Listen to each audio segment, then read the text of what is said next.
সবাইকে জয় নিতাই, ভজনিতাই গৌর রাধেশ্যাম, জপ হরে কৃষ্ণ হরে রাম নিয়ে এসেছি আপনাদের জন্য প্রেমের ঠাকুর গৌর হরি।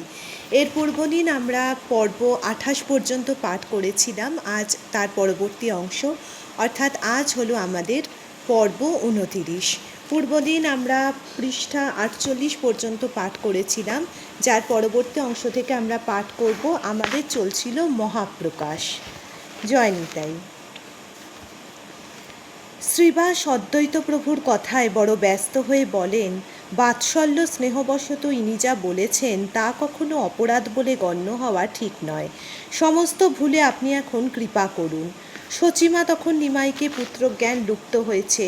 তিনি বিবশ হয়ে নিমাই চাঁদের চরণতলে লুটিয়ে পড়েন। শ্রী গৌরাঙ্গ, যিনি জগতের পিতা শচীরও, কৃপা পরবশ হয়ে বৃদ্ধা শচীর মস্তকে শ্রীপাদ অর্পণ করে বলেন, আজ তোমার সকল অপরাধ দূর হয়ে কৃষ্ণ ভক্তি লাভ হোক। কৃষ্ণ প্রেম লাভে শচীর অঙ্গ টলমল করে ওঠে এবং নয়ন হতে শতধারায় অশ্রু গড়িয়ে পড়ে। ভক্তগণের ইচ্ছায় শচীমা শ্রী গৌরাঙ্গের আরতি করেন, পঞ্চপ্রদীপ জ্বালেন। প্রসন্ন বদন শ্রী গৌরাঙ্গের তেমনই মাধুর্যমণ্ডিত রূপ জ্যোতিতে সকলের হৃদয় পরিপূর্ণ হয়ে যায়। আরতি অন্তে ভক্তগণ প্রভুর নির্দেশে শচীমাকে আপন ভবনে রেখে আসেন। গৃহে ফিরে শচীমা একটি কথাও বলতে পারলেন না। বাৎসল্যময়ী মায়ের সব কিছুই যেন স্বপ্ন বলে মনে হলো। শ্রী ভগবানের সঙ্গে মাধুর্যময় সম্বন্ধে যারা বাঁধা, ঐশ্বর্য তাদের হৃদয়ে স্থায়িত্ব লাভ করতে পারে না। তাই নিমাই চাঁদের ঐশ্বর্য দেখেও সব বিস্মৃত হয়ে মা বললেন, নিমাই আমার ছেলের মতো ছেলে। অদ্বৈত আচার্য আমার ছেলের পূজা করে, শ্রীবাস পণ্ডিত বন্দনা করে।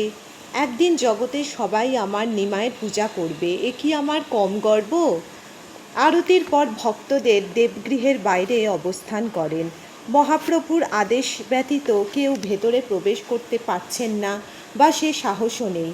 ভক্তবৎসল শ্রী ভগবান ভক্ত করুণায় জনে জনে ভক্তগণকে আহ্বান করে বর প্রদান করবার মানসে শ্রীধর পণ্ডিতকে ডেকে আনার জন্য কয়েকজন ভক্তকে আদেশ করলে তারা তখনই সেই গভীর রাত্রে শ্রীধর পণ্ডিতের গৃহাভিমুখে দৌড়ালো।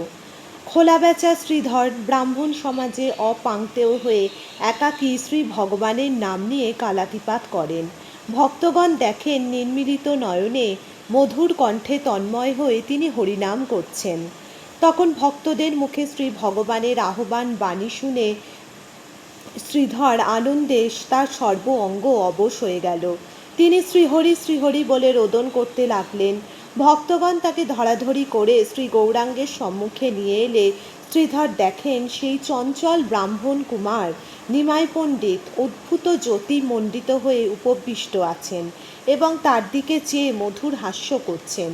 কম্পিত কলেবরে শ্রীধর ভুলুণ্ঠিত হয়ে প্রণাম করে মস্তক উত্তোলিত করতেই দেখেন সিংহাসনে আনন্দ রসময় মূরতি মুরলীধারী শ্যাম সুন্দর। আবার দেখেন সেই নিমাই পণ্ডিত। তিনি বলছেন, শ্রীধর, তুমি আমার বড় প্রিয়, কিন্তু দরিদ্র। আমি তোমাকে অষ্টসিদ্ধি দিতে চাই, গ্রহণ করো। শ্রীধর কোন মতে বর নেবে, সে বর নিতে রাজি নয়, অথচ প্রভু তাকে কিছু দেবেন। তাই শ্রীধর বললেন, প্রভু, একান্তই যদি বর দিতে চাও তবে এই বর দাও, সেই চঞ্চল ব্রাহ্মণ কুমার যে আমার নিকট হতে থোড় মোচা কেড়ে নিত, আমার হৃদয়েশ্বর হয়ে নিত্যকাল সে যেন হৃদয় বিরাজ করে। শ্রী ভগবানের অনন্ত রূপ, অনন্ত ঐশ্বর্য, আবার তিনি ইন্দ্রিয়াতীত, চিন্তাভাবনার অতীত মনুষ্য তাকে ধারণা করতে পারে না। শ্রী ভগবান তাই মনুষ্যরূপ ধারণপূর্বক মনুষ্য লীলাচরণ করে যখন মনুষ্যকেই ভাগবত তত্ত্ব শিক্ষা দেন, তখন মনুষ্যও তাকে আপন করে পাওয়ার একটা সুযোগ পায়। যে যেমনভাবে তাকে চায় শ্রী ভগবান তার কাছে সেভাবেই ধরা দেন। পুত্ররূপে চাইলে সুন্দর শিশুরূপে কোলে ঝাঁপিয়ে পড়ে গলা জড়িয়ে ধরেন, বন্ধুরূপে চাইলে দুস্তর পথ হাত ধরে পার করে দেন, আর প্রিয়তম রূপে চাইলে মদনমোহন রূপে মধুর হাস্যে হৃদয় রঞ্জন করেন। শ্রী ভগবানের সহিত পুত্র সখা প্রাণপতি যে সম্বন্ধের বন্ধন, তাতে অনলস আনন্দ ধারায় হৃদয় অবিসিঞ্চিত হয়। অষ্টসিদ্ধি নববিধিতে এমনকি ভগবানের বিপুল ঐশ্বর্যরূপেও তা পাওয়া যায় না। শ্রীধর পণ্ডিত তাই শ্রী গৌরাঙ্গের জ্যোতির্মণ্ডিত ঐশ্বর্যরূপের কামনা না করে বললেন, সেই চঞ্চল ব্রাহ্মণ কুমার আমার হৃদয়েশ্বর হয়ে থাকুন। শ্রী ভগবান মুরারিকে আহ্বান করলেন। মুরারি দেবগৃহে প্রবেশ করে শ্রী গৌরাঙ্গের চরণতলে লুটিয়ে পড়েন। গৌরহরি তাকে হনুমান বলে সম্বোধন করলে মুরারির পূর্বভাব জাগ্রত হয়, বলে, আমি হনুমান।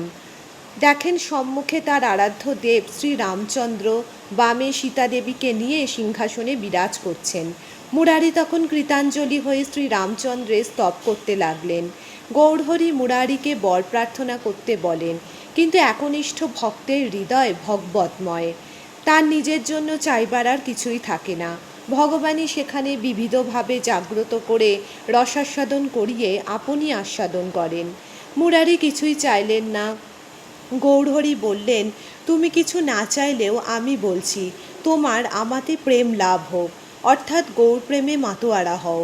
প্রভু ডাকলেন এবার হরিদাস। হরিদাস বলে, আমায় তুমি ডেকো না প্রভু। হরিদাস যবনের সন্তান, শিশুকালে পিতৃমাতৃহীন হয়ে অন্য এক মুসলমানের গৃহে প্রতিপালিত হন। বাল্যকালে তাকে প্রচুর অত্যাচার ও দুঃখ কষ্ট সহ্য করতে হয়। মন প্রাণ তার মুক্তির জন্য ব্যাকুল হয়ে ওঠে আর ভাবেন, কেউ কি নেই যে আমাকে এই কষ্ট থেকে মুক্তি দিতে পারে। গভীর মনোযোগ দিয়ে শুনে একদিন হরিদাস এক হিন্দুর বাড়িতে সত্যনারায়ণের কথা শুনতে যান। সেখানে গভীর মনোযোগ দিয়ে শুনে হরিদাসের সুদৃঢ় প্রত্যয় জাগে যে হরিনাম করলে সকল যন্ত্রণা হইতেই মুক্তি লাভ হয়। মুক্তিপথের সন্ধান পেয়ে তিনি তখন হইতে হরিনাম করতে করতে পরম সাধু হয়ে সংসার ত্যাগ করে বেনাপোলের নিকট ছোট একটি জঙ্গলের একটি ছোট্ট কুটিরে আশ্রয় নিয়ে উচ্চৈস্বরে হরিনাম করে কালাতিপাত করেন। আজ পাঠ এই পর্যন্তই। আজ আর পাঠ বর্ধিত করছি না। চলছে মহাপ্রকাশ এবং গৌরসুন্দরের এক এক পরিকারের কথা আমরা জানতে পারছি। খুবই আনন্দ সহকারে আস্বাদন করছি প্রেমের ঠাকুর গৌরহরি। আমার পাঠে কোনোরূপ ভুল ত্রুটি হলে দয়া করে সবাই মার্জনা করবেন। এবং আজকের মতো পাঠ এখানেই শেষ করছি। সবাইকে জয় নিতাই, জয় ঠাকুর গৌরহরি, জয় শ্রী গুরুদেবের জয়।